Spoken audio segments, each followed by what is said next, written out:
Hey class, my name is Angel Facey. I'm a senior at Norfolk State University. I'm majoring in psychology, but I'm minoring in Africana studies. My top 5 from my Gallup report is input, futuristic, consistency, context, and developer.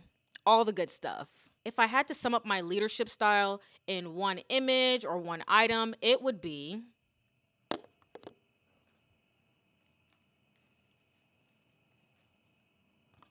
headphones. Okay. And so I'm not going to have this on the entire time, but I would say that my leadership style is relating to headphones because I am a great listener to a certain extent. Of course, if you're talking to me about some stuff that I don't want to hear about to a certain extent, then I'm not going to listen. But overall, I would say that I'm a good listener. That is my goal. And also some of my top 5s relate to that. When I break it down further into this video, then you will understand why I chose this. But I mainly chose this because I'm a listener. I like to hear things all around me. I like to listen to my group's ideas, their motivations, what they think is important, their concerns, things like that. When I am running a group myself, I do like to hear people out. I don't want it to be a dictatorship, and I try to hear everyone's voices. I try to make sure everyone's heard as well. I don't want to be the only one talking. I want everyone participating with me so it doesn't feel like I'm the one that's doing all of the work. I would say that I have 2 superpowers, which is my developer strength and also my context strength. So for my developer, for y'all that don't know, a developer is this. I will put it on the screen, but this relates to my life. This is a superpower because I am a RBT, which means this, and that pretty much means that I'm a registered behavioral technician and I work with kids who have special needs, but I specifically, as of right now, work with kids who have autism. And this is a superpower for me because a huge thing in the autistic community, but also any special needs community, is dignity, which is something that when I had to take my test to get registered is a huge thing, is dignity, keeping the dignity for yourself and also your client, because a lot of these children are nonverbal or they can't do certain things independently, like use the bathroom, so they might still be wearing diapers. And you wouldn't want to run down the hallway if you're at school with them being like, hey, do you need to change your diaper? Like, the main thing is seeing where everybody's coming from, seeing the potential in everyone, because in ABA therapy, which is the thing that I implement, ABA therapy, a huge thing is seeing the potential that your client has and setting goals so then you can work towards meeting those goals. Some of my clients, when I first met them, they weren't eating off of utensils, they weren't drinking by themselves, they weren't brushing their teeth like properly because it would just be a fight with them. But through me recognizing that they do have these abilities and they have some escape behaviors, now I just came from one of my sessions today, and my client he's drinking from a cup, he's eating off a fork independently. And so all these different things, I recognize my client's strengths, their weaknesses, and their potential, and I basically lead them down that path to be a success. So the second thing, like I said, is context, which pretty much means that I enjoy looking at the past. And I know some people might be like, oh, you shouldn't live in the past, but it is important to not forget the past, because then we're going to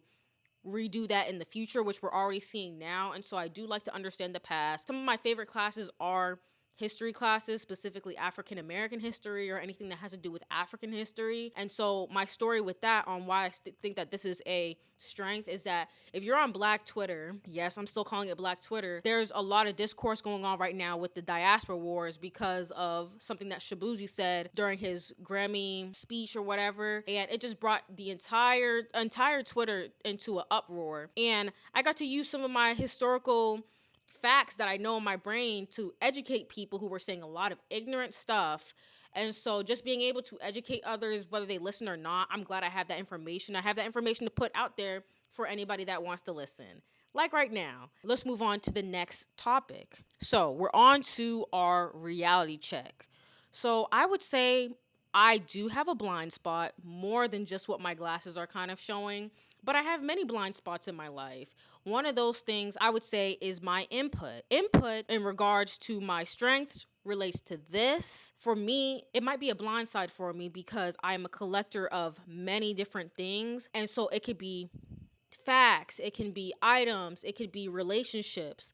But for me, it's a downside because it can also be a collection of bad habits. It can be a collection of bad emotions. And so just holding all of that in is never good for you. And I would say that I sometimes do that. And so I hold on to bad habits, like, let's say, throwing my clothes on the ground when I take them off instead of putting them into the laundry bin to wash, things like that. Obviously, I'm not about to, you guys are not my therapist. And so you guys are not about to know all of my bad habits and the bad emotions I hold on to. But with being a collector of all things, you also can collect some trash as well. And so that's the downside of picking up treasures. So, yeah. Where do these strengths help me in terms of my major? I would say all of them help me in terms of my major and what I'm pursuing, my career goals, which is to be a marriage and family therapist. That pretty much means that I want to counsel families or provide therapy for families, couples, individuals, pretty much anybody who has relationships in their lives. Those are the people I want to deal with and work with. But specifically, I want to work with the African diaspora. I could use my services best with African descendant people. But so I'm not just giving you guys a very vague answer. I will list my top 3 assets that I think that I have, which is futuristic, consistency, and developer. I would say that being futuristic or having a futuristic mindset is an asset in my major and my career goals because an important thing about therapy is that you are trying to take steps to become a better person in whatever area. And so with that, you do have to imagine the future.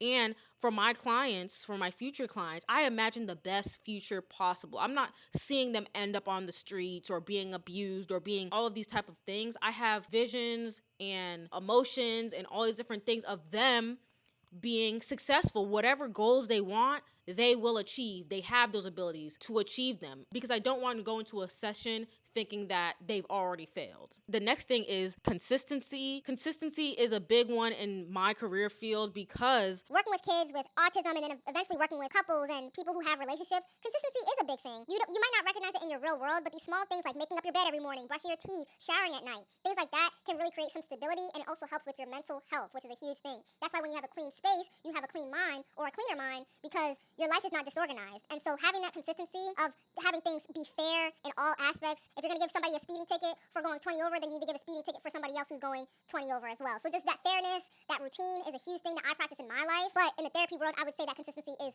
good as well. Because also you don't want to be canceling on your clients every week because they're going to find somebody else, something terrible can happen. So lastly is developer. And the main thing I want to shout out for this strength is recognizing even the smallest improvements, recognizing progress. And so I see everybody as a work in progress, but as long as you are alive, you can improve, you will improve. And I think as a therapist, but anybody, it's important to recognize those wins. You don't want to always be knocking somebody or being like, you haven't come far enough. Also recognize where they've gone to. What skill will I be working on for this semester, especially in this class? The strength that I want to work on is my input strength, which again is collecting information. Because I'm in college and this is my last semester being an undergrad, my main goal is to collect as much information that I can before I graduate. And so that's all I have to say, y'all. I'm excited for this semester. I'm excited to watch you guys' videos and to have more discussions, and hopefully we'll have more video formats. But I hope you guys like this video. I'm kind of doing a YouTube outro because I have a YouTube channel. So I'm going to just self-promote myself right here, Dr. Harris, before I leave. But y'all can subscribe to my channel right here. And that's all I got to say. Deuces.